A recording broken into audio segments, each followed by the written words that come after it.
Boa noite, mais uma aula nossa aqui de sistemas térmicos. Na aula de hoje eu vou mostrar para vocês o ciclo ideal de refrigeração e o ciclo real. Depois a gente trabalha na semana que vem.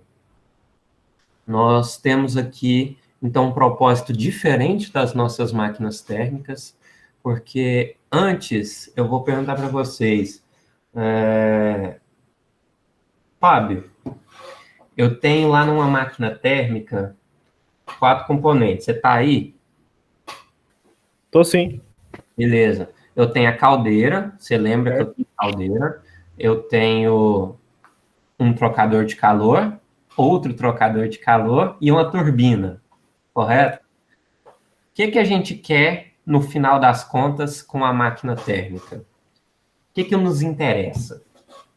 Produção de energia. Produção de energia. Então, produção de energia vem pela turbina, é o trabalho. Agora você consegue imaginar o que eu quero num sistema de refrigeração? Qual que é a diferença? Eu vou produzir energia com refrigeração?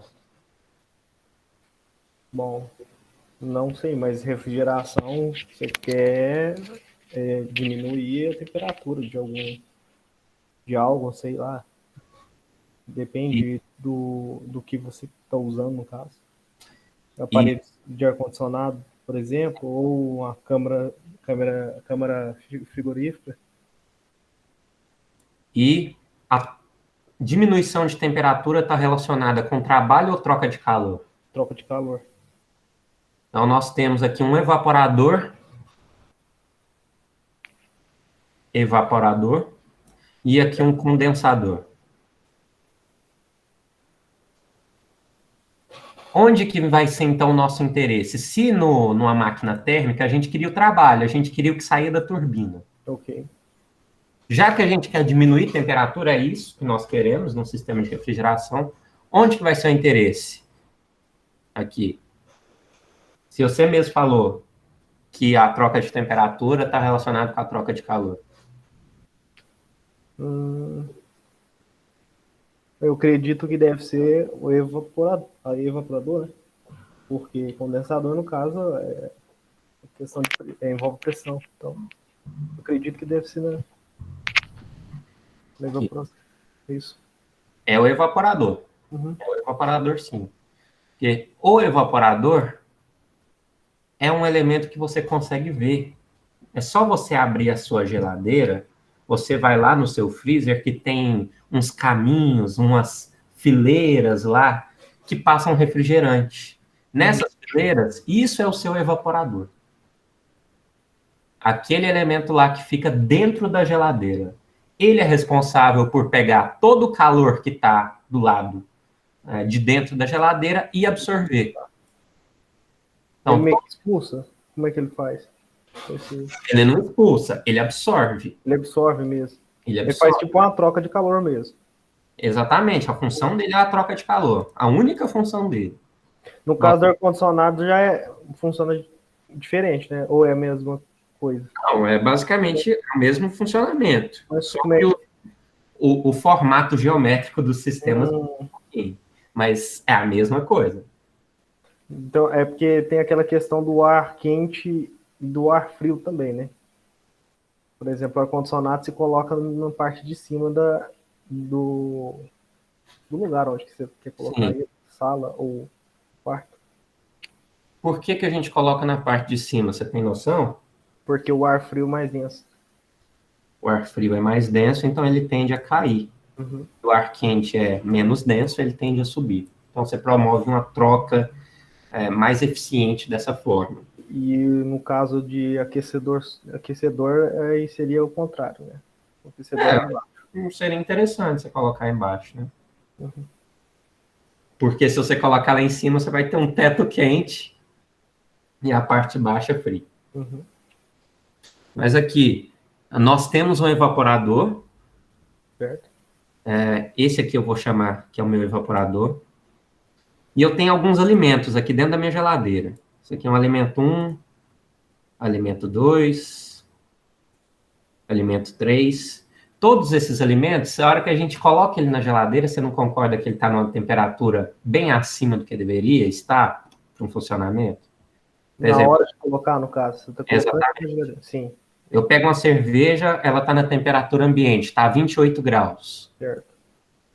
Só que a minha geladeira, a parte de baixo, funciona de 2 até 7, 8 graus, alguma coisa assim. Então a gente vai ter uma troca aqui de temperatura de uma com a outra. Você lembra qual que é o fluxo de calor pela termodinâmica? Vai do mais quente para o mais frio ou do mais frio para o mais quente? Vai do mais quente para o mais frio. Do mais Perde quente para o mais calor. frio. Você perde calor. Não dá para o mais frio fornecer para o mais quente. Então, por isso que a gente fala que é uma absorção. O meu evaporador, aqui está numa temperatura menor, ele vai absorver esse calor dos alimentos. Ô Vinícius, eu tenho uma dúvida aqui, cortando assim. Aquelas geladeiras novas, o modelo Inverser, você sabe explicar como é que é o funcionamento aqui lá? Por que que o freezer embaixo tem algum motivo? É igual os ar-condicionado. Eles têm um sistema lá no compressor. No caso aqui, a gente está trocando nosso elemento de turbina e o nosso elemento de caldeira. O compressor, aquela motorzinho que fica atrás da geladeira, ele costuma funcionar de uma forma tradicional da seguinte forma: ele liga, depois de um tempo ele desliga totalmente e depois ele liga de novo para ir controlando a temperatura. Mas Só esse religamento não tem gasto de energia? sim, esse ligar e desligar gasta muita energia. É a mesma coisa quando você quer ligar um carro ou ligar uma lâmpada. O gasto energético para você ligar alguma coisa é muito grande. E por isso, os inverter, o que eles fazem? Eles mantêm o seu motor funcionando durante todo o tempo, só que numa frequência muito menor, para que não tenha esse gasto energético de ficar ligando toda hora. Entendi. Então, é um sistema de controle nesse estilo. Tem eficiências muito maiores do que esses tradicionais. É o caso do ar-condicionado também, né? Exatamente. Você vê aí, ar-condicionado inverter, ar-condicionado dual inverter, são os mais eficientes. É. Geralmente compensa eles porque você vai economizar muita energia. Eu falo isso porque quando eu morava lá no Rio, lá não tinha condições de você ficar sem ar-condicionado. Lá é um absurdo, quente. E lá a gente tinha uns ar-condicionados, só que era daqueles split comum, sabe? Sim, Não tinha essa tecnologia na época. Então, assim, a energia vinha um absurdo, né? sim. E há pouco tempo eu adquiri um dual inverter da LG e eu não tive diferença, não vi diferença na conta de energia. E achei uma coisa absurda. Eu achei que ia vir um preço caríssimo, mas fiquei Não vai impressionado tão alto. É com a por causa diferença. disso. Você tem uma eficiência, se não me engano, olha, eu posso estar falando bobeira, mas eu já vi gente anunciando que a eficiência era 50 a 80% melhor Boa. que do outro. Mas eu acredito sim que deve ser isso aí, porque você vê na conta de energia a diferença. E no caso da geladeira, funciona do mesmo jeito, Isso, mesma é a coisa. mesma coisa. Então, o fato do congelador ser na parte de baixo tem alguma explicação? Só porque deve estar mais perto do compressor. Mas, Ah, tá. mas assim, não deve ser um ganho tão grande só por causa disso, não, tá?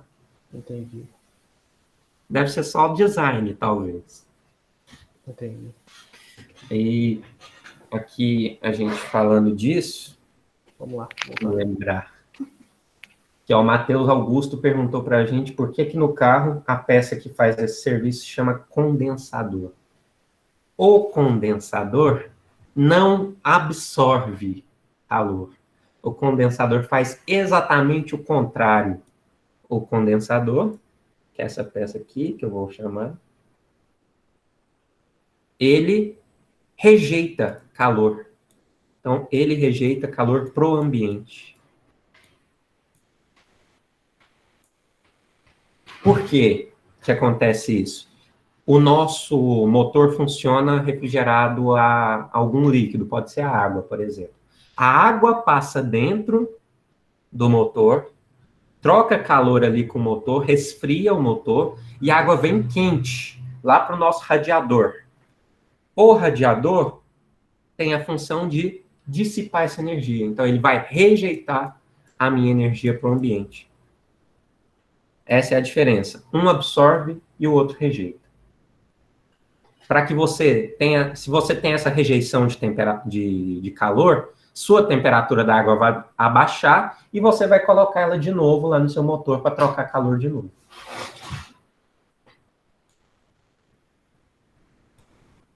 Ô, Vinícius, Beleza. Eu não tinha falado. Pode falar. eu falo que o do ar-condicionado, eu sei que você falou radiador, mas o do ar-condicionado chama condensador. É meio que chamado de forma errada? Ué, condensador rejeita calor. O evaporador absorve. Mas você está falando... Peraí. Onde que fica esse condensador que você está me falando? Vamos ver se você está falando certo. Acho que passa o gás do ar-condicionado, sai do compressor do ar-condicionado, passa nele e refrigera o ar.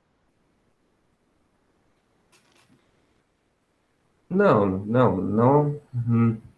Assim, eu acho que só confundem o nome. Condensador existe. O condensador é utilizado para rejeitar o calor e o evaporador, aquele que a gente absorve. Só isso. É a única diferença. Existe isso lá no carro, mas devem estar usando com o nome errado.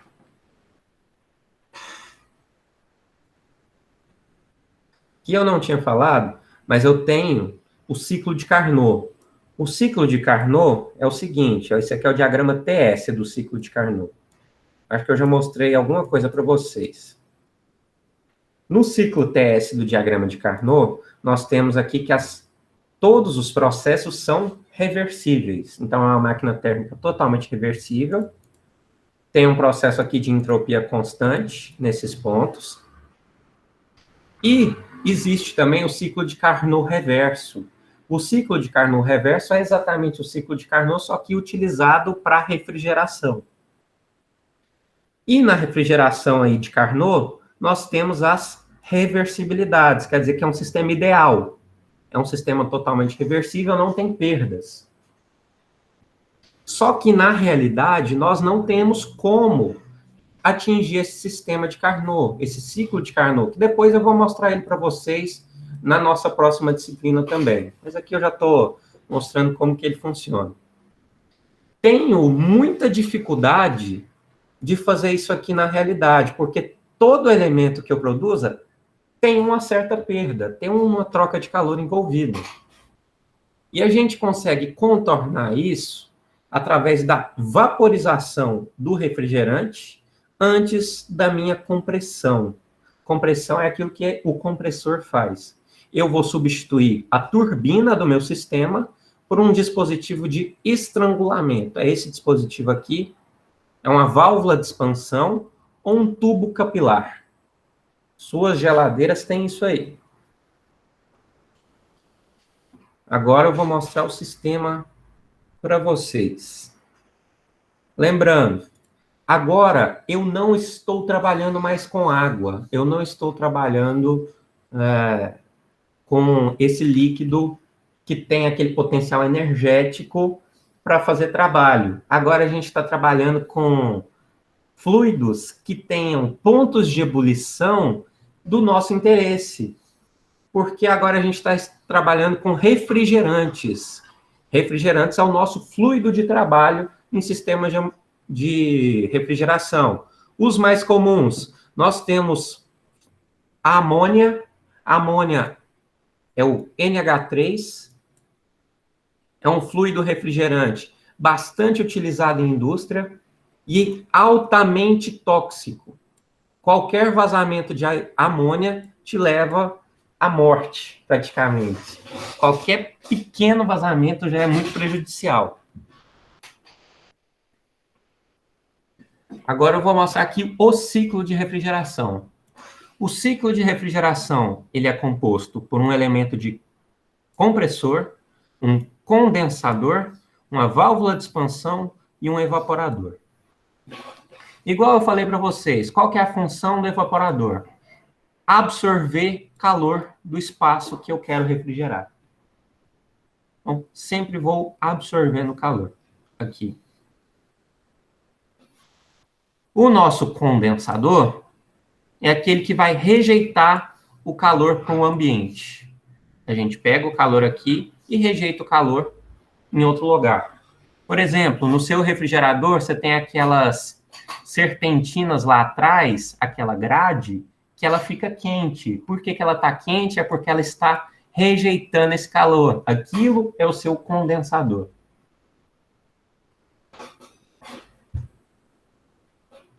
Ok, beleza. Temos aqui o nosso compressor. Nós inserimos trabalho no nosso sistema através do compressor.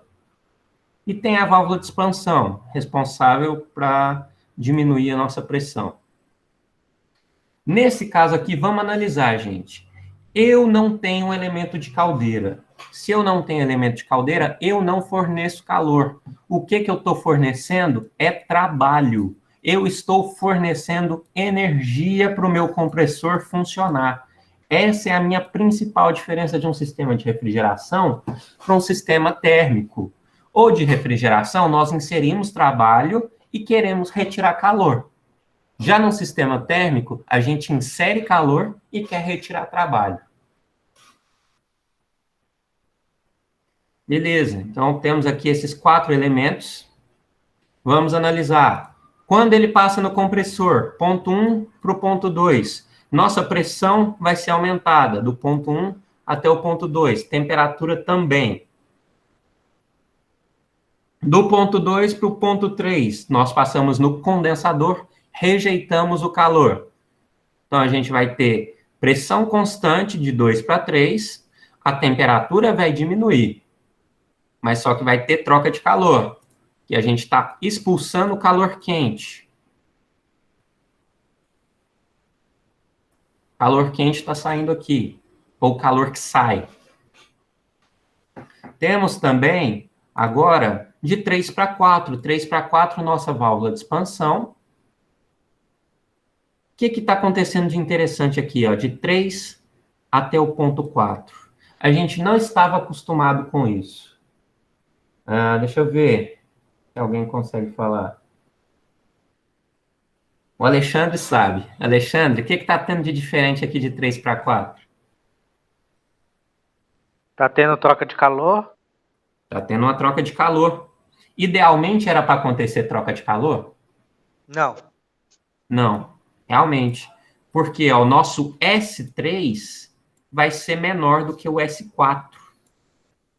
Então, a gente está tendo uma troca de calor nesse nosso processo. Mas, idealmente, ele viria aqui, ó.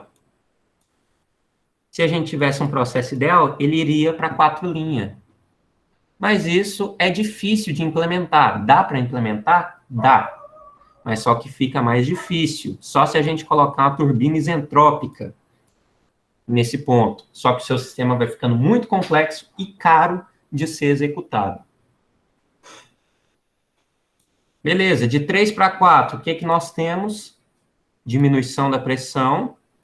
Então, diminuir a pressão, diminuir a temperatura e troquei calor também. Voluntariamente? Não, mas teve uma troca de calor. E agora de 4 para 1? 4 para 1 é a nossa fase de absorção de calor. Então, o calor está sendo absorvido a pressão constante.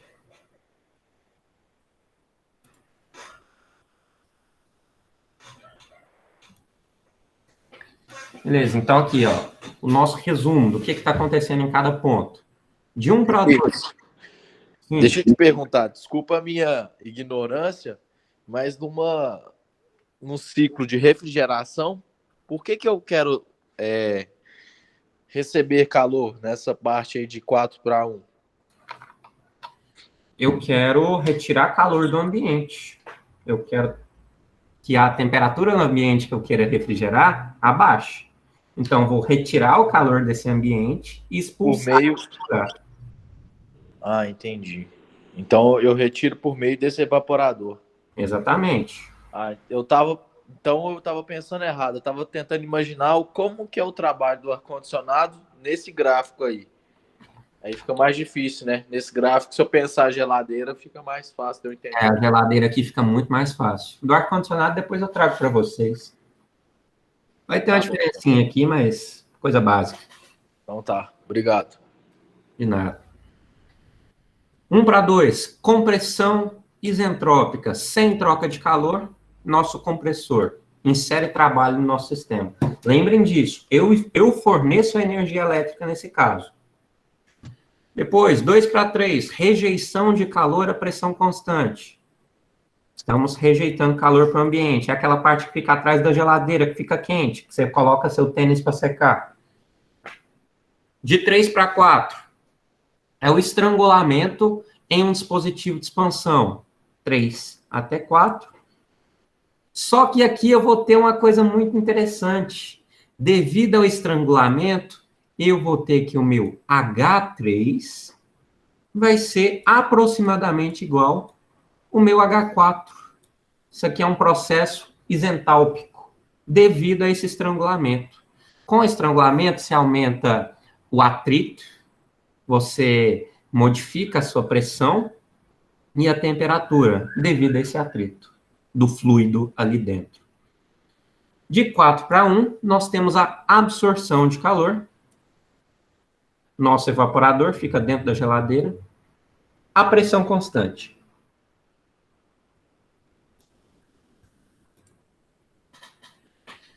Eu tenho uma regra aqui, eu não falei isso para vocês, mas alguém já ouviu falar em COP de refrigerador?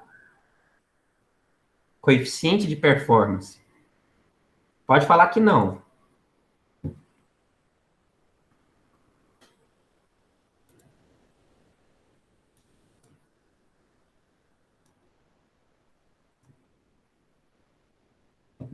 Beleza. E de eficiência térmica, vocês já ouviram falar?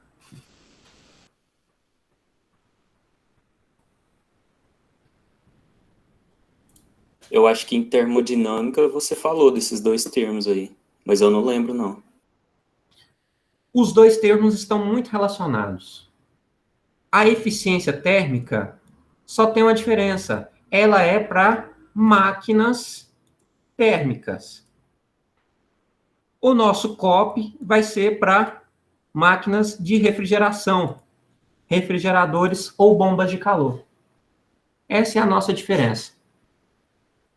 Enquanto uma me dá eficiência ali do meu motor, por exemplo, fala que a minha eficiência do motor é 29%. Vocês estão acostumados com isso. Lá no ciclo Rankine a gente calculou isso bastante. Só que aqui, o nosso COP não é em termo de porcentagem. Ele é em termo de aproveitamento. Então, eu vou ter um valor lá, por exemplo, 4,12. Esse é o meu COP. Esse valor me significa o seguinte: eu consegui, para cada 1 kW de trabalho que eu forneci, eu consegui retirar 4,12 do espaço que eu precisava refrigerar. Essa aqui é a minha eficiência do meu sistema de refrigeração, o coeficiente de performance. Fala o quão bem eu consegui utilizar a energia que eu forneci no compressor. Vai ser a proporção que eu consegui retirar esse calor lá no evaporador.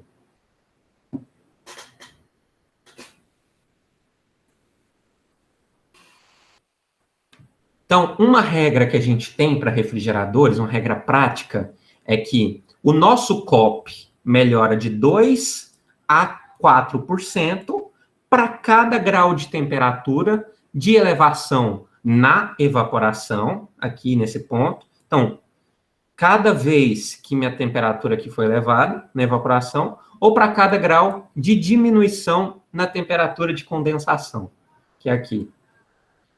Quer dizer o seguinte, se o meu condensador estiver instalado num ambiente frio, a gente vai ter uma troca muito mais eficiente. Para cada grau abaixo aqui no nosso condensador, se ele estiver num ambiente frio, vai melhorar de 2 a 4% o nosso sistema.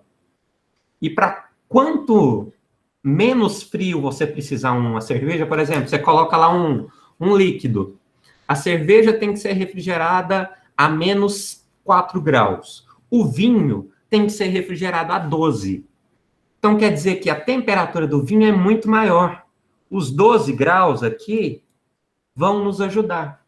Então, cada vez que você tem uma temperatura maior para ser refrigerada e uma temperatura menor para você rejeitar, melhor é para você. Por isso que quando você mora num ambiente mais frio, a sua geladeira vai consumir muito menos energia. Se você ligasse, por exemplo, o seu ar-condicionado num dia mais frio, num dia que estivesse fazendo 24 graus, 25, ele consumiria menos energia do que num dia que ele tivesse a 35 graus. Então, aí você vai ter uma diferença também daqui para o Rio de Janeiro, né, Fábio? Lá, sei lá, 35 graus deve ser um dia normal. Aqui é um dia que todo mundo está morrendo. Ah, não, lá 35 graus você falou normal mesmo. E é engraçado, porque quando dá, por exemplo, 18 graus lá, nego já bota a blusa, tá morrendo de frio e batendo queixo, cara. É impressionante. Eu lembro que eu saía lá e tal, o pessoal, porra, você não tá com frio, não? Aí eu, de boa lá, camiseta normal, e os caras tudo de blusa de frio. Oh, impressionante, né? 18 graus. Aí, se você fala isso com o pessoal de Curitiba, eles te xingam. É fresquinho demais, piá. Beleza. Outro diagrama que a gente pode utilizar para analisar aqui, ao invés do TS, eu posso utilizar o diagrama de pH, pressão, entalpia. No pressão e entalpia é aquele que eu tenho aquela informação importante, em que no processo de 3 até 4, na minha válvula de expansão, eu tenho H constante, isentálpico. Isso me ajuda bastante. E os outros aqui, ó, de 2 para 3 é pressão constante, de 4 para 1, pressão constante. De 1 para 2, nós aumentamos a pressão, aumentamos a entalpia. Só que a nossa entropia permanece constante. Com esses dois gráficos aqui, a gente analisa nosso ciclo por completo. Beleza. Nosso ciclo de refrigeração ideal é esse aqui que eu estou mostrando para vocês. Ele não é internamente reversível. Se ele não é internamente reversível, é porque a gente tem essa troca de calor aqui, ó. Não dá para a gente voltar. Não é reversível. Por causa desse estrangulamento. Agora, se eu pegasse essa válvula de expansão, que é esse estrangulamento, tirasse ela e substituísse por uma turbina isentrópica, então vou falar aqui, eu tenho uma turbina isentrópica.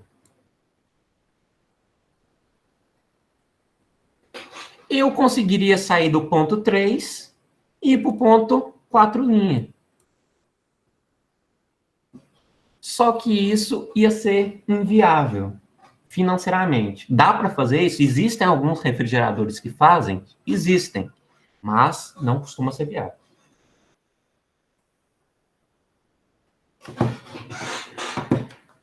Beleza. Vou considerar que todos os meus dispositivos estão operando em regime permanente. Sabemos que o regime permanente não modifica as propriedades através do tempo, elas são constantes. Então, aqui nós temos o refrigerador. Alguém tem uma ideia de como que é o controle de temperatura num refrigerador? Porque o evaporador é um só. O evaporador é o mesmo que passa na parte que tem que refrigerar a 3 graus e é o mesmo que passa na parte que tem que refrigerar a menos 18. Vamos ver. Marcelo, você tem microfone? Tem sim, Vinícius. Você sabe por que que a gente consegue uma temperatura menor no freezer do que na parte do refrigerador? Se é o mesmo evaporador que está passando ali? Ixi, pior que não. Que a gente vai conseguir porque existe muitas mais passagens de evaporador dentro do freezer. Então, nossa troca de calor vai ser mais efetiva no freezer, porque tem muito mais passagem, do que no refrigerador. No refrigerador tem só algumas, quer dizer que vai ter uma porcentagem da troca de calor. Enquanto lá no congelador a gente teria, por exemplo, vou supor, chutar valores aqui. Ó. No refrigerador nós temos 75% do nosso evaporador dentro do congelador e 25% dentro da geladeira. Por isso que aqui a temperatura vai ser menor e lá a temperatura vai ser maior. Quer dizer, desculpa, valeu, Cláudio. Por isso que aqui a temperatura vai ser maior e lá vai ser menor. Só por causa da geometria do nosso problema. Isso aqui é um refrigerador. Dá para a gente ver aqui, ó, nosso elemento de compressão, é aquele motor que faz um barulho. Então, nas geladeiras tradicionais, vocês escutam o barulho lá do compressor de vez em quando liga, né? E cada vez que liga o compressor, você está tendo um gasto energético bem grande. Temos aqui o nosso evaporador, que passa dentro do congelador, dentro do refrigerador. Temos o tubo capilar, que é a nossa válvula de expansão. E depois disso, nós temos lá aquela parte que fica atrás da geladeira, aquelas gradinhas lá atrás, que é o condensador, para depois voltar. Vinícius, Sim. depois, por exemplo, depois que a gente já tem aquelas geladeiras frost free, e o freezer é, tipo, separado do refrigerador normal lá, vamos dizer assim, eu posso ter esse freezer embaixo, porque é só eu aumentar a área que tem as serpentinas do evaporador. Não precisa mais ter aquela ideia do congelador ficar em cima, porque eles são separados, né? Não, não precisa. Você pode colocar em qualquer ponto. Tanto que você pode pôr um desvio aqui, ou simplesmente você pode limitar o fluxo. O seguinte, ó, você tem aqui o seu compressor. Vai sair o refrigerante para o evaporador. Você faz uma saída para um evaporador e faz uma saída para o outro. Aí você coloca uma válvula aqui. Essa aqui vai para o congelador. Você coloca a sua válvula. Colocou sua válvula aqui, quer dizer o seguinte, a hora que você apertou o frost free lá para descongelar, isso vai fechar e o refrigerante que estava vindo para cá, ele não vai passar mais, vai estar bloqueado, ele vai passar só pro refrigerador. Entendi. Valeu. Agora vamos analisar quais são os estados da nossa matéria. De 1 para 2, nós temos o compressor. De 1 para 2, nós estamos trabalhando com vapor. Estado 1, vapor saturado. E a gente superaquece esse vapor. Então, para a gente trabalhar em compressores, você trabalha com gases. Bombas, você trabalha com líquido. Se você misturar os dois aí, você vai queimar seu compressor ou vai queimar sua bomba. É a mesma coisa da turbina. Quanto menos umidade na turbina, melhor. E aqui, quanto menos umidade no compressor, melhor. Depois do ponto 2 para o ponto 3, nós estamos rejeitando calor lá no nosso condensador. Essa rejeição, você sai de vapor superaquecido e vai para líquido saturado. Depois, você sai de líquido saturado, abaixa a pressão lá no seu tubo capilar, que é o estrangulamento, e você vai ter uma mistura saturada. Vai ter um pouco de vapor e vai ter um pouco de líquido. Para aí sim a gente trocar calor, absorver o calor no ambiente e voltar para aquele estado de vapor saturado.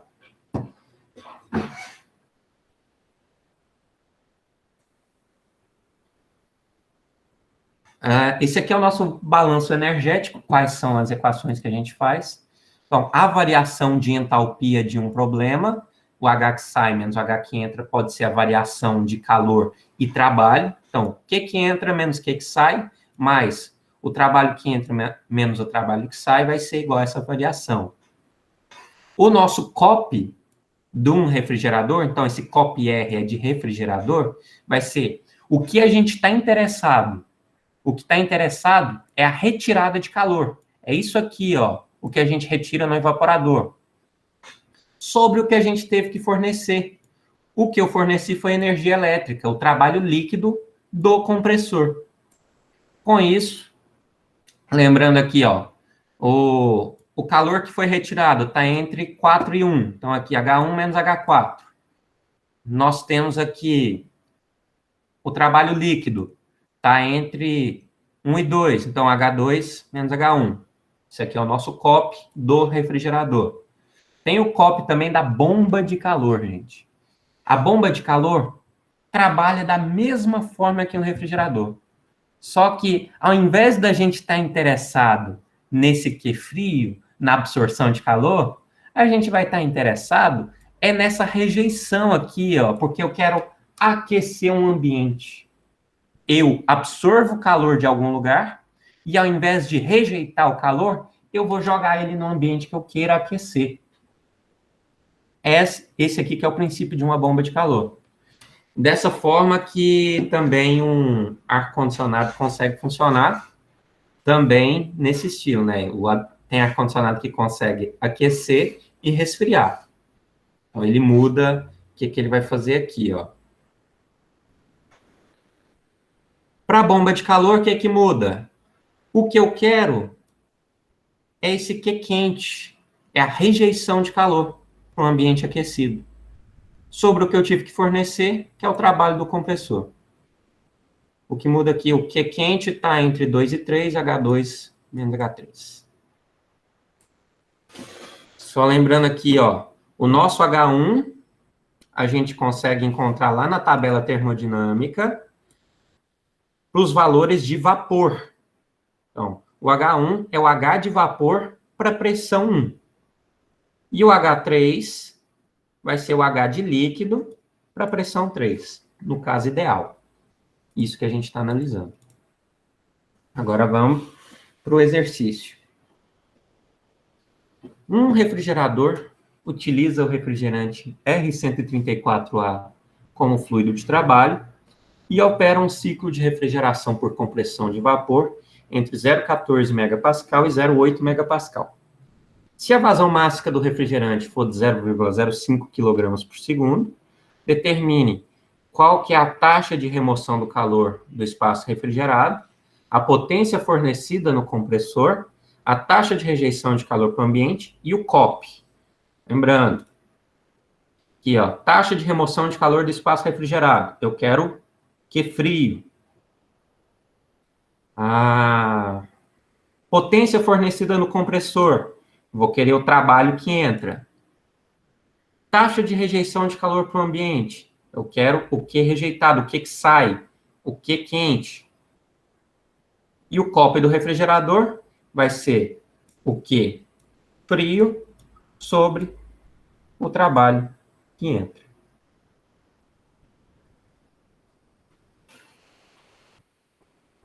Agora, bora lá.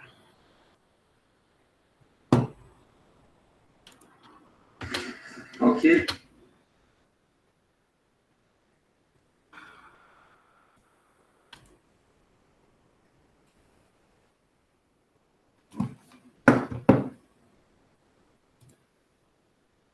Vamos fazer esse exemplo 1 aí desse ciclo de refrigeração ideal. Os dados do exercício que foram dados para a gente foi que as pressões ficam entre 0,14 megapascal e 0,8 megapascal, a vazão máxima de 0,05, e a partir disso a gente tem que determinar qual que é a remoção de calor no espaço refrigerado, a potência do compressor, a taxa de rejeição de calor para o ambiente e o COP disso aí. Inicialmente, vamos montar o nosso diagrama, acho que fica mais fácil a gente identificar quais são os pontos mais importantes.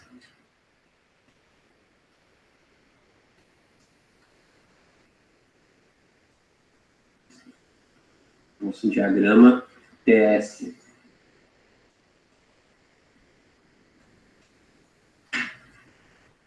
A gente tem que lembrar como é que funciona um ciclo ideal.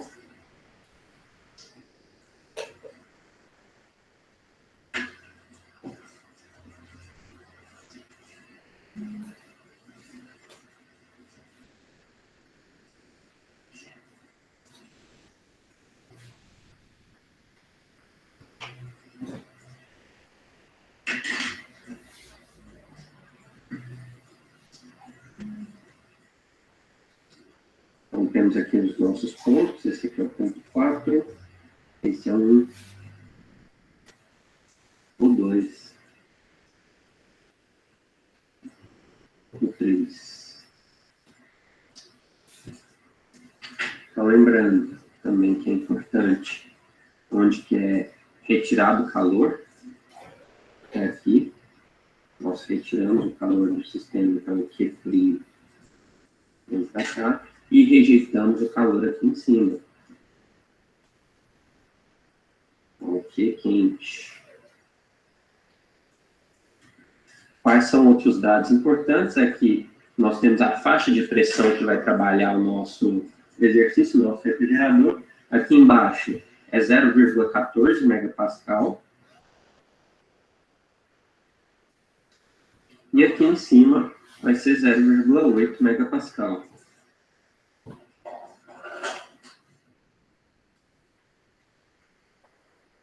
Beleza.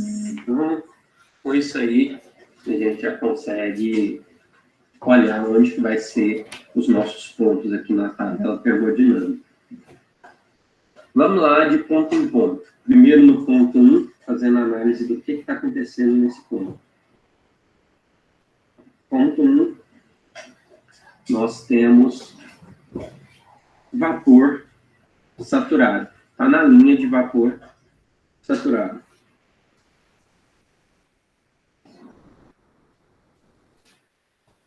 Beleza, então com isso a gente já sabe que pode olhar as propriedades de vapor referente a isso aí. Nossa pressão no ponto 1 é de 0,14.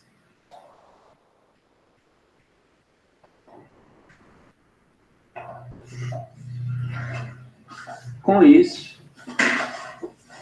a gente consegue então analisar os nossos valores. Aí.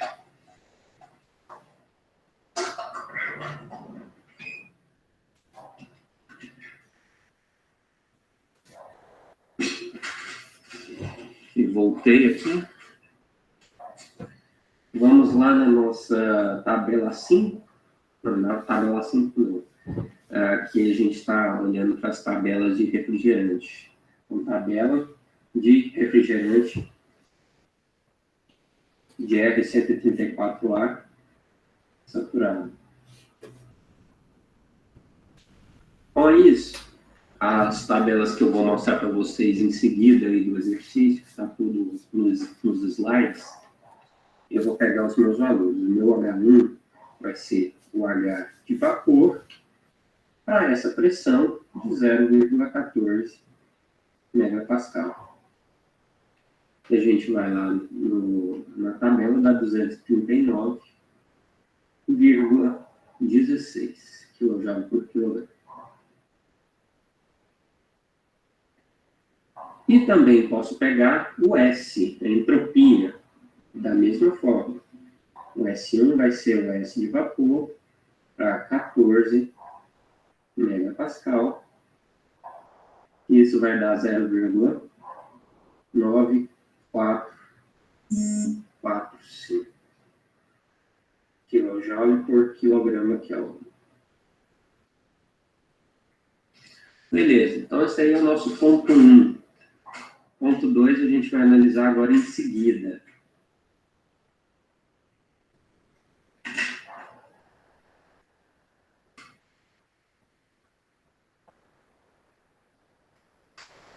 Nosso ponto 2, ele está aqui à direita da minha linha de vapor saturado. Quer dizer que se ele está à direita é vapor superaquecido.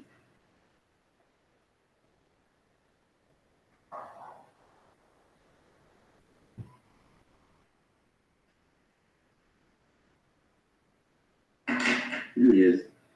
Com isso nós já sabemos em qual tabela olhar. O que a gente tem aqui? A pressão, é a pressão maior. Então, pressão P2, 0,8 megapascal. E a tabela do refrigerante R134A superaquecido. Com isso em mãos, nós conseguimos pegar esses dados. Beleza. Para você pegar isso, falta só um detalhezinho, né? Porque para a gente olhar diretamente, a gente precisa da pressão e da temperatura.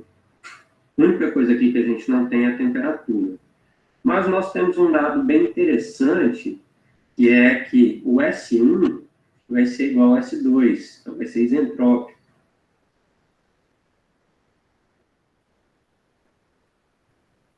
Se ele sendo aproximadamente igual, nós pegamos esse valor aqui, junto com essa pressão, e a partir disso nós vamos determinar em qual linha que esse valor aqui vai aparecer nessa tabela de 0,8 megapascal.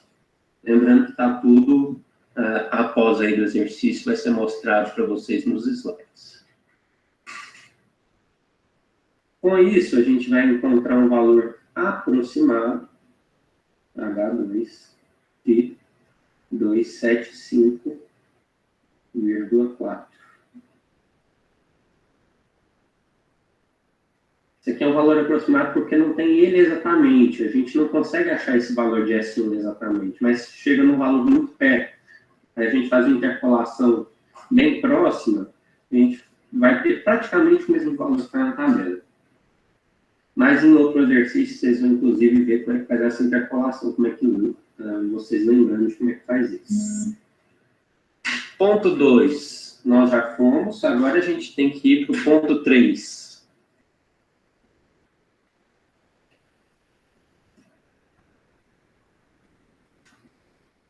Nosso ponto 3, se nós olharmos bem aqui, está na linha de líquido saturado. Então, essa aqui é a linha de líquido saturado.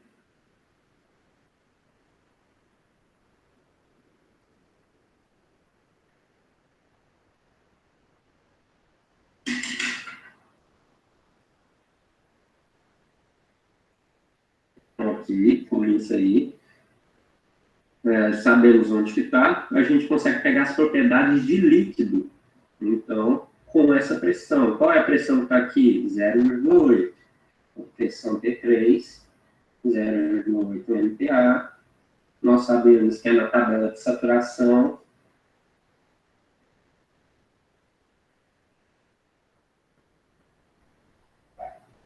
Com esses dados, nós vamos pegar o H3, que vai ser, ao invés de ser o H de vapor, porque o de vapor estava na linha de vapor, agora está na de líquido. Então, H de líquido para pressão de 0,8 MPa. Se a gente olha isso lá, conseguimos um valor de 95,47 kJ por quilograma.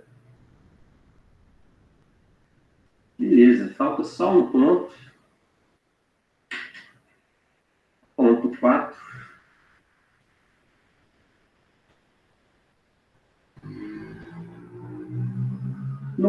4 nós sabemos que é uma mistura.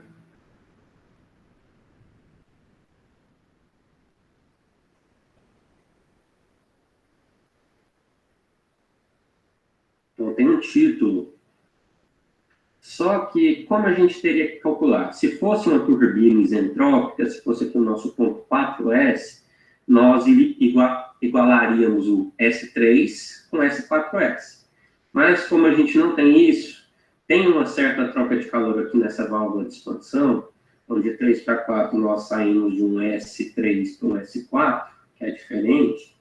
Nós temos também uma outra propriedade falando que, devido a ser um estrangulamento, devido a ser uma válvula de expansão, nós temos que é um processo aproximadamente isentálpico. Então, entalpia de 4 e entalpia de 3 são aproximadamente iguais. Então, H3 vai ser aproximadamente igual a H4, porque isso remete ao estrangulamento da válvula.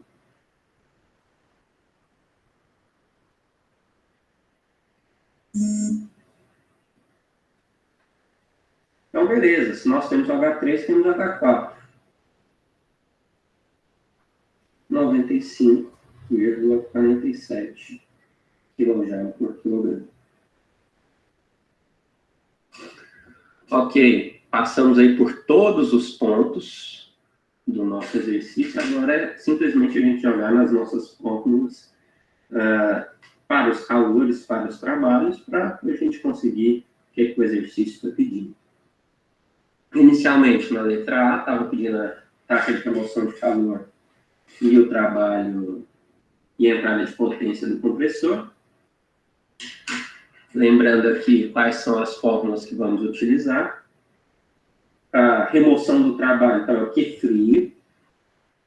A taxa de remoção, por isso tem esse ponto aqui, vai ser nossa vazão máxima, H1 menos H4. Porque é aqui que está acontecendo, olha, gente. Nosso QF está entre 1 e 4. H1 menos H4. Simplesmente podemos substituir aqui os nossos dados. Qual que é a nossa vazão máxima pelo exercício? É de 0,05 kg por segundo.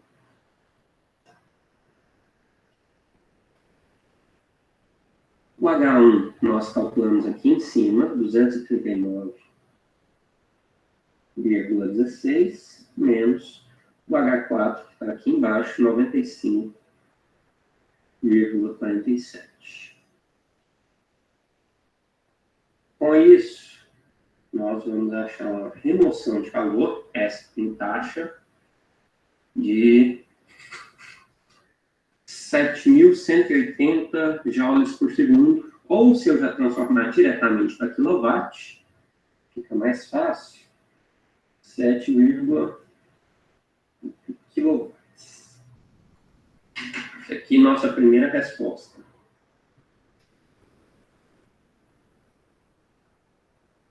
Depois, nós temos que calcular também o trabalho que entra, a entrada de potência da turbina. Turbina? Não, do compressor, estava falando errado. O trabalho que entra no compressor vai ser vazão máxima. Onde que está localizado o nosso compressor? Entre 2 e 1. Então, 2 e 1.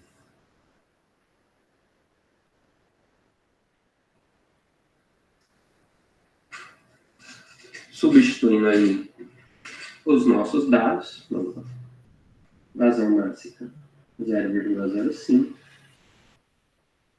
o H2 vai ser 275,4 menos o H1 239,16.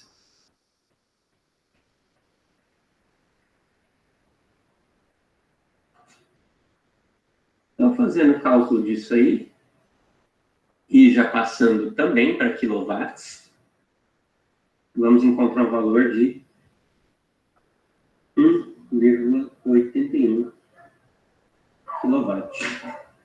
Com isso, nós achamos a letra A.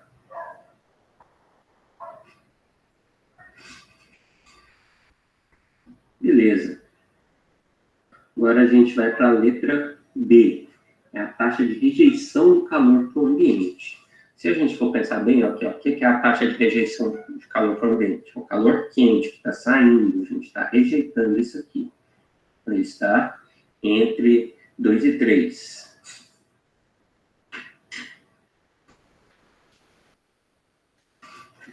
Vamos fazer a letra B. Eu quero encontrar a taxa de calor quente. Vai ser a vazão máxima vezes H2 menos H3.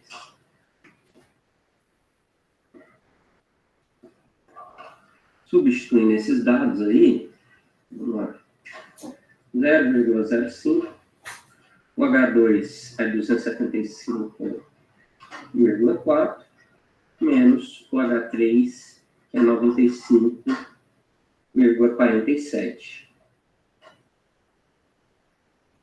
Com isso, nós achamos essa taxa de calor que é rejeitada, que vai ser de 9 kW.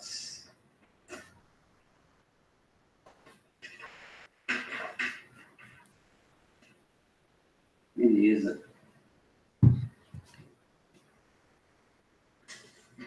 Eu poderia ter feito uma outra aproximação. Então, outro método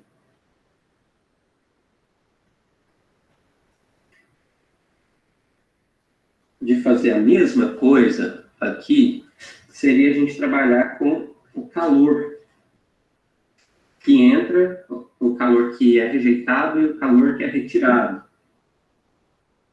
E se vocês lembram bem, é assim, o trabalho que entra vai ser igual o trabalho que é rejeitado no ambiente, que é o calor, o calor que é rejeitado no ambiente, calor quente, menos o calor que é retirado do ambiente, que é o calor frio. Então, essa aqui é a minha fórmula. Ó. Trabalho que entra, QQ menos QF. Se eu isolar o meu QQ,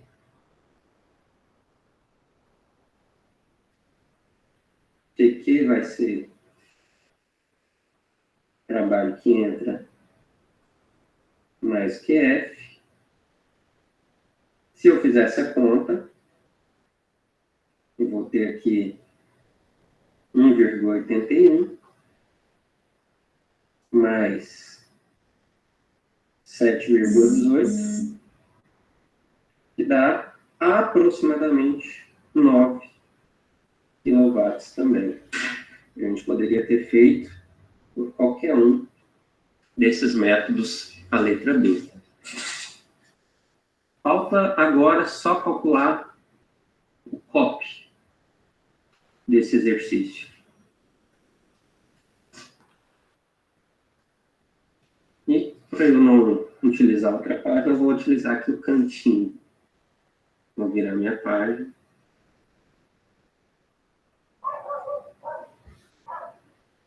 Vou deixar aí um pouquinho só para vocês copiarem. Tirem um print aí, quem precisar.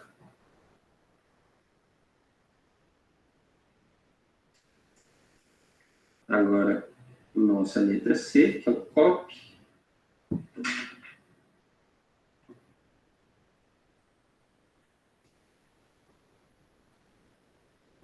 É o quanto que eu retirei de calor do ambiente sobre o que eu tive que entregar.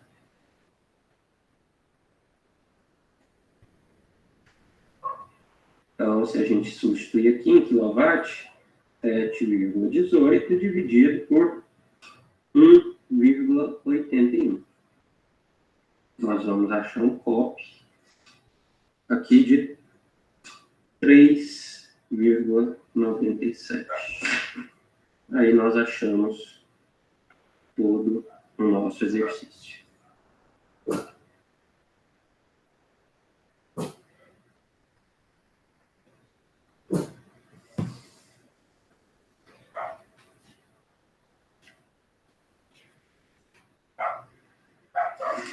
Ok. Ok, vamos fazer esse exemplo 1 aí desse ciclo de refrigeração ideal.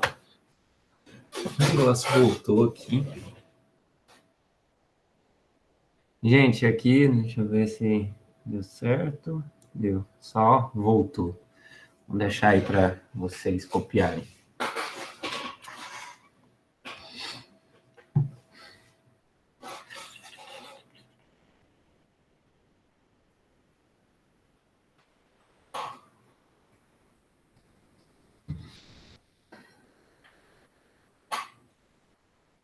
Deu para copiar outra parte também?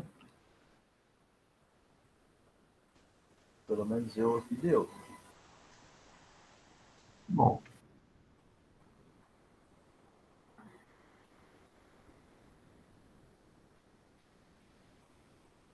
Bora para o nosso outro exercício e a gente acaba a aula de hoje.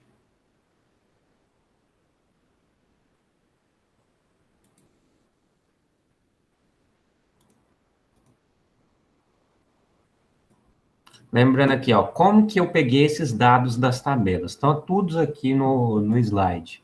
Primeiro, na pressão de 140 kPa, ou esse 0,14 MPa, pegamos as propriedades de vapor, tá aqui, tanto o H quanto o S, nós pegamos esses valores.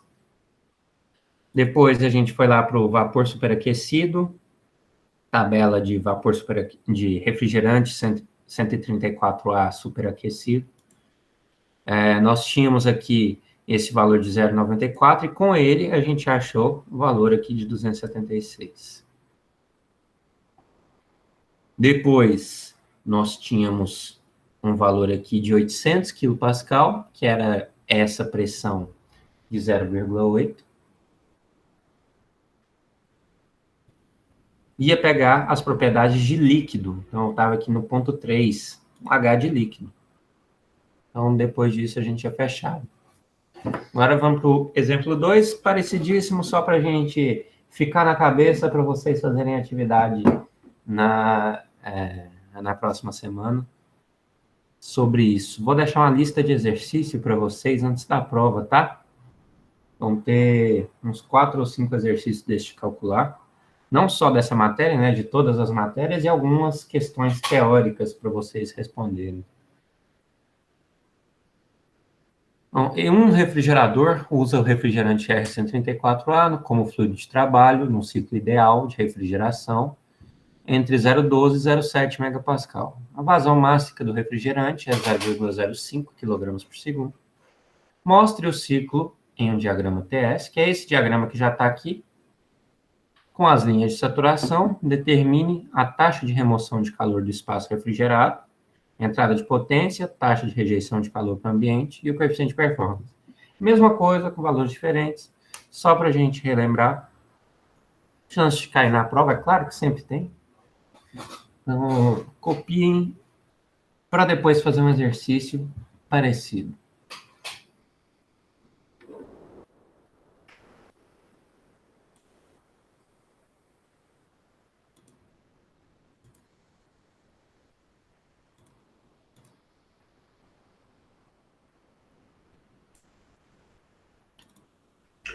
Agora vamos para esse exercício 2. Em suma, ele é muito similar, praticamente idêntico com o nosso outro exercício que nós fizemos. Só que eu quero mostrar ele só para mostrar como que nós fazemos a interpolação de dados na tabela termodinâmica. Gente, aqui o foco fica indo e voltando, é porque foi recentemente que eu aprendi a deixar o foco fixo. Então, esse exercício aí ainda não está tão bom, né? E eu vou mostrar para vocês de onde que a gente está pegando a interpolação. Como é que faz ela? Que a gente procede com isso. Não é difícil. Vamos lá. Nós já sabemos aqui, então, todo o procedimento que tem que ser feito. Inicialmente, o exercício está falando para a gente que fica entre duas pressões, 0,12 e 0,7 MPa. Vamos desenhar o nosso diagrama.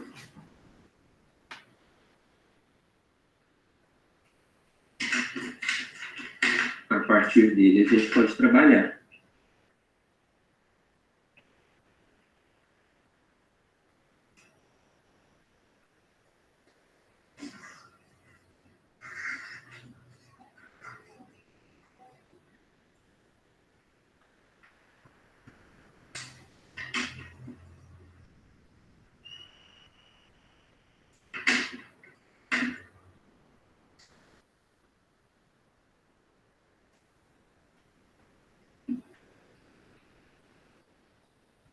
São os nossos dados mais importantes. Vou escrever aqui quais são as pressões que nós estamos trabalhando. Em cima, 0,7 megapascal. Embaixo, 0,12. Lembrando, o nosso calor rejeitado fica aqui em cima, o calor retirado fica embaixo.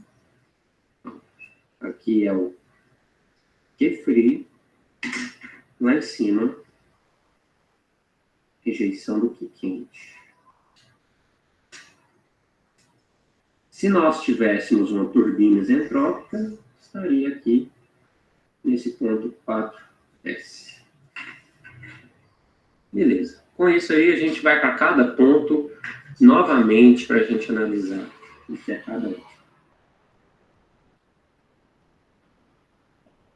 Ponto 1, nós sabemos que está aqui na linha de líquido saturado. Líquido não, perdão, gente. Vapor saturado. Estou confundindo. Vapor saturado.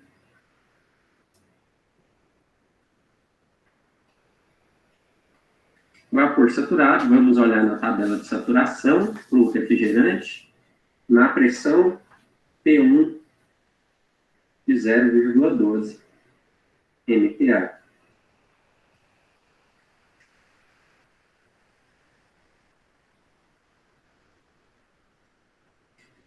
Beleza, com esses dados, nós vamos pegar os dados de vapor. O nosso H1 vai ser o H de vapor para 0,12 MPa. Que isso, se a gente olhar lá na tabela, dá 236,97.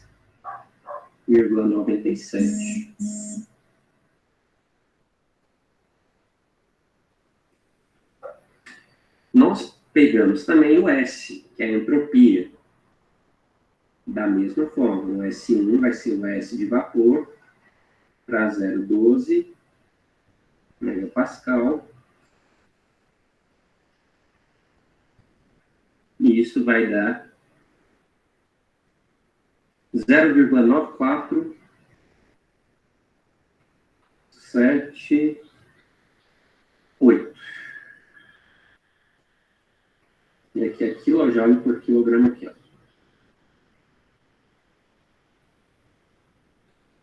Beleza. Nós temos esses dois primeiros dados, vamos aí para o nosso segundo, que é o que a gente precisa fazer a interpolação.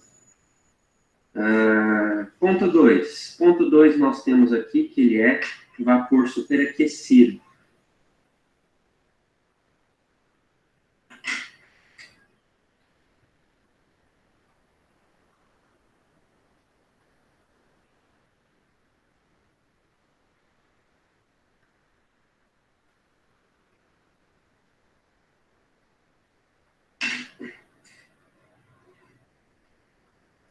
Com isso, nós vamos olhar na tabela de superaquecimento. Pressão P2 é a nossa pressão maior, de 0,7 megapascal.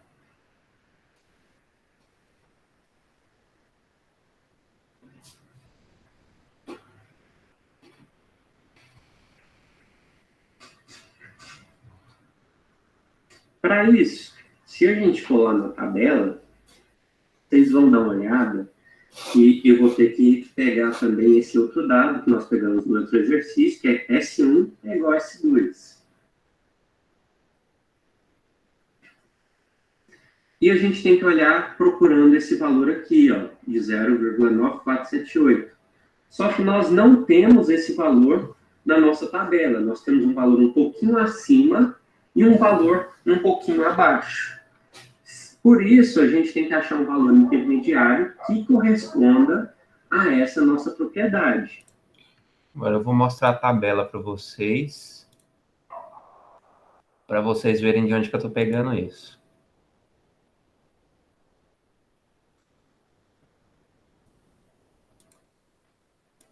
Isso aqui foi aquele primeiro dado, né? 120 kPa. Pegamos aqui a propriedade de vapor, aqui no ponto 1, tanto o H quanto o S. E aqui a nossa interpolação. A fórmula para interpolação está aqui. Nós vamos aqui, ó, pressão 0,7 megapascal. A gente não tem aquele valor de 0,94 que o nosso S1 mostrou. Tem o 0,96 e o 0,93, então tem que fazer essa interpolação. Então, o nosso valor de H vai estar entre esses dois aqui também. Para isso, a gente vai substituir os dados. Eu vou mostrar para vocês como é que substitui isso para calcular. Vou voltar para o exercício.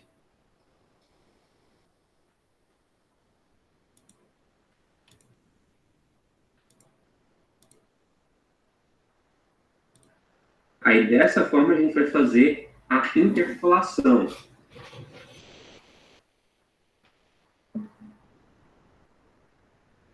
aqui é uma interpolação linear.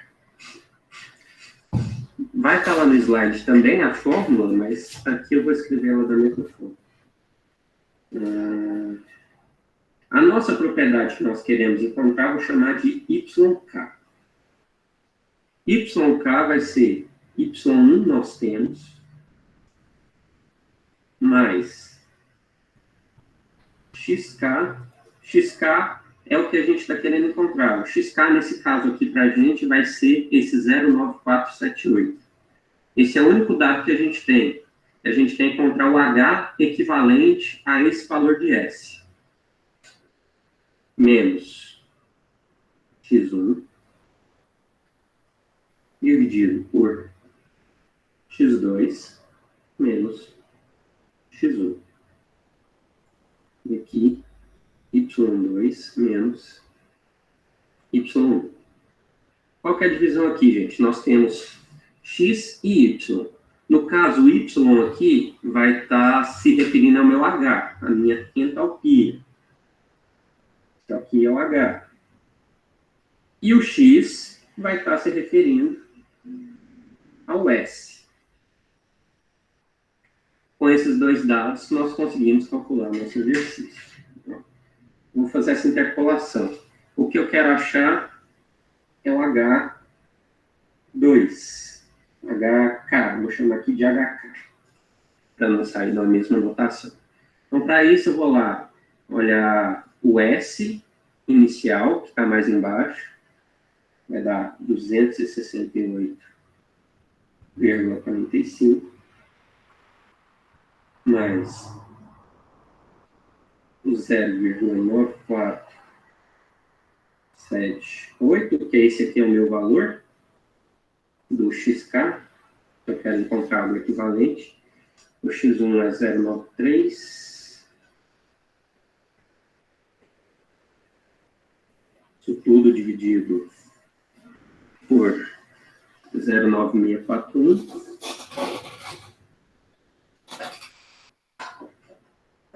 Menos o 0,933.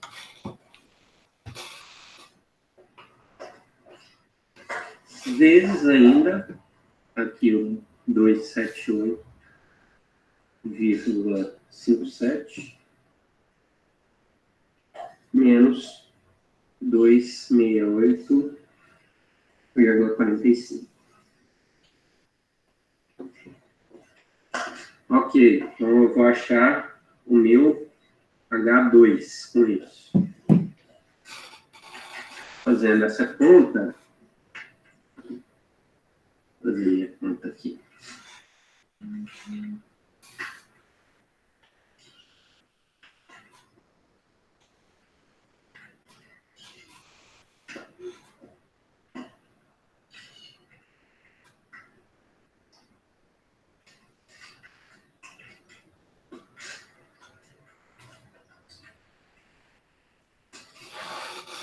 Nós vamos ter um valor de H2 de 273,51, kJ por quilograma.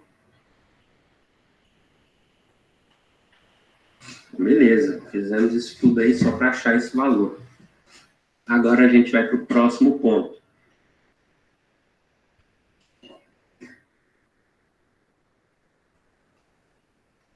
Ponto 3, nós temos que é líquido saturado.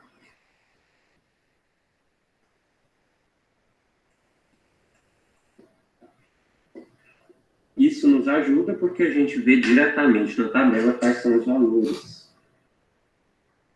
das propriedades de líquido.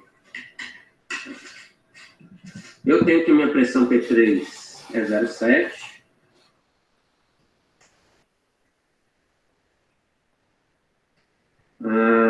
E tem que é líquido saturado. Então, tabela, saturação. Vou pegar as propriedades de líquido. Então, o H vai ser o H de líquido para essa pressão de 0,7 MPa. E na hora que a gente for olhar, isso dá 88,82 kJ por quilograma.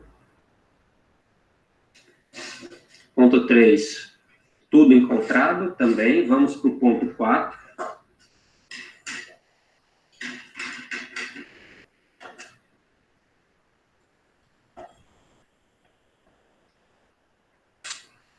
Ponto 4 é mistura.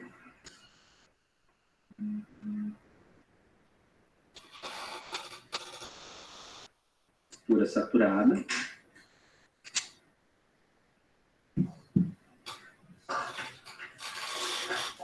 E o que nós temos é um estrangulamento. Então, como a gente tem um estrangulamento, nós temos que o H3 vai ser aproximadamente igual ao nosso H4. É um estrangulamento.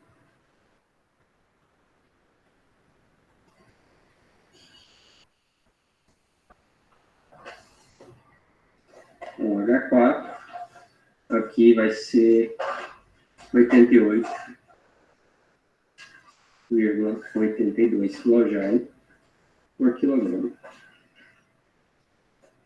Achamos aí todos os pontos. Agora, finalmente, vamos partir para determinar as outras propriedades, como a taxa de remoção de calor, entrada de potência do compressor, e todos a taxa de rejeição de calor e o coeficiente de performance.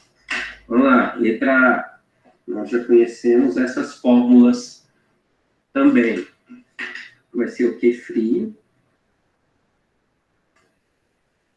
Q frio é a vazão mássica, H1 menos H4. Fazendo essa conta, nossa vazão mássica ainda é 0,05 nesse exercício. O H1 foi encontrado lá em cima, 236,97, menos H4 está aqui, 88,82. Fazer essa conta.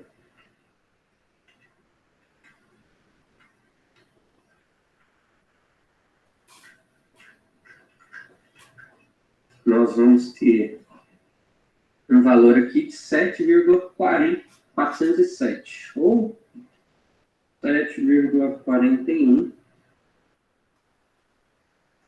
kW. Primeira parte da letra A, encontrada. Agora vamos para a segunda parte, que é trabalho que entra. Vai ser a vazão mássica em H2 menos H1. 0,05 multiplicado do H2, que vai ser o que a gente calculou, 273,51, menos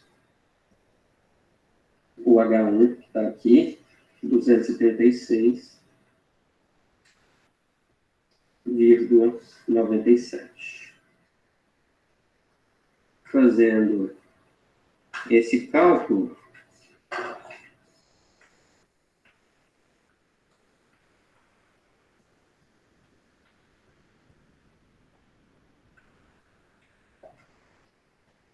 vai dar 1,827 ou 1,83.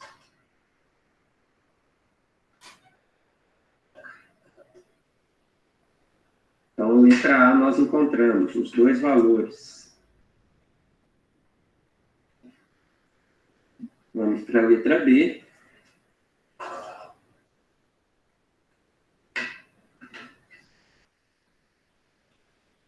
Vou fazer aqui só de um método, mas vocês lembram que a gente tem dois métodos para serem utilizados.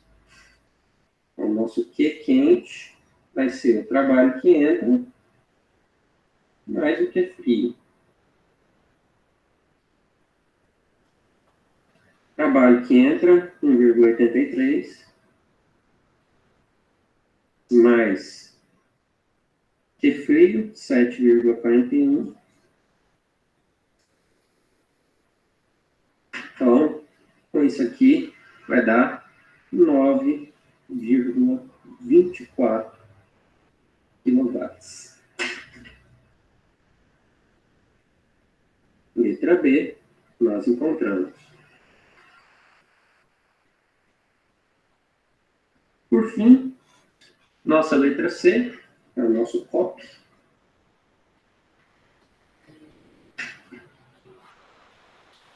O COP de um refrigerador vai ser igual o que a gente retirou de calor, que é o que nos interessa, sobre o que a gente teve que fornecer.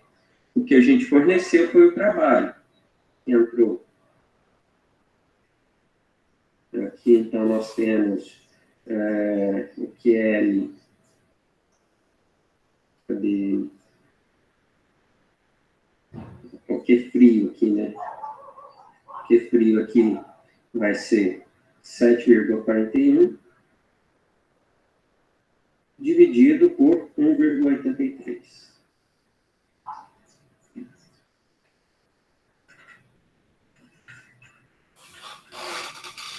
Vamos ter um valor aqui de 4,05.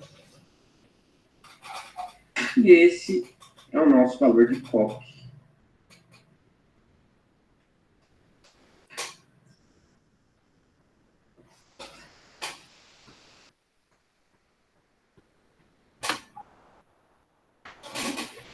Vou deixar aí, vocês copiarem. Engraçado que na nossa matéria do 9º semestre de sistemas de refrigeração, vocês vão ter essa mesma matéria comigo. Mas como ela está no nosso plano de aula, eu tenho que dar ela aqui e tenho que dar ela lá em sistemas de refrigeração. Mas é a mesma coisa, vocês vão ver isso aqui comigo agora e vão ver a mesma coisa comigo lá em sistemas de refrigeração depois. Mas como é daqui a um ano, eu tenho certeza que pouca gente vai lembrar.